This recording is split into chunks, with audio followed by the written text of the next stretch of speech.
Hormuz జలసంధిలో మళ్లీ ఉద్రిక్తతలు నెలకొన్నాయి. అమెరికా, ఇరాన్ మళ్లీ పరస్పరం దాడులకు దిగుతున్నాయి.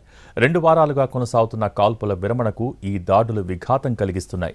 ఇరాన్ నౌకను అమెరికా సీజ్ చేయడంతో ఇరాన్ ప్రతీకార దాడులకు దిగింది. డ్రోన్తో అమెరికా యుద్ధ నౌకలపై దాడులు చేసింది. అయితే ఎన్ని డ్రోన్లు వినియోగించారు, ఎలాంటి నష్టం జరిగింది అన్న వివరాలు స్పష్టంగా తెలియలేదు.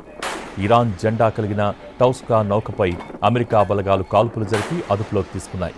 ఈ నౌక బందర్ అబ్బాస్ వైపు ప్రయాణిస్తుండగా హర్మూజ్ జలసంధి వద్ద అమెరికా బలగాలు దాడులు చేశాయి. తర్వాత మెరైన్లు నౌకను పూర్తి నియంత్రణలోకి తీసుకున్నారు. ఈ చర్యలను ఇరాన్ తీవ్రంగా ఖండించింది.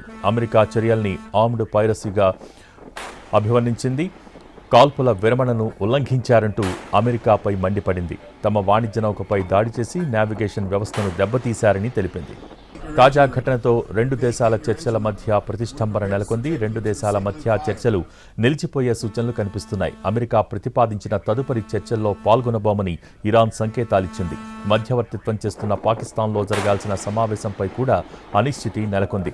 మరోవైపు తమ డిమాండ్లను ఇరాన్ అంగీకరించకపోతే మౌలిక సదుపాయాలపై దాడులు చేస్తామని అమెరికా అధ్యక్షుడు డొనాల్డ్ ట్రంప్ హెచ్చరించారు.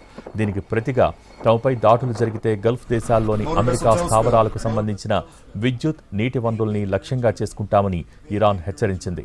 మొత్తంగా హర్మూజ్ జలసంధిలో పెరుగుతున్న ఈ ఉద్రిక్తతలు 2 దేశాల మధ్య జరిగే శాంతి చర్చలకు విఘాతం కలిగిస్తున్నాయి. హర్మూజ్ జలసంధిలో మళ్లీ ఉద్రిక్తతలు నెలకొన్నాయి. అమెరికా, ఇరాన్ మళ్లీ పరస్పరం దాడులకు దిగుతున్నాయి. 2 వారాలుగా కొనసాగుతున్న కాల్పుల విరమణకు ఈ దాడులు విఘాతం కలిగిస్తున్నాయి. ఇరాన్ నౌకను అమెరికా సీజ్ చేయడంతో ఇరాన్ ప్రతీకార దాడులకు దిగింది.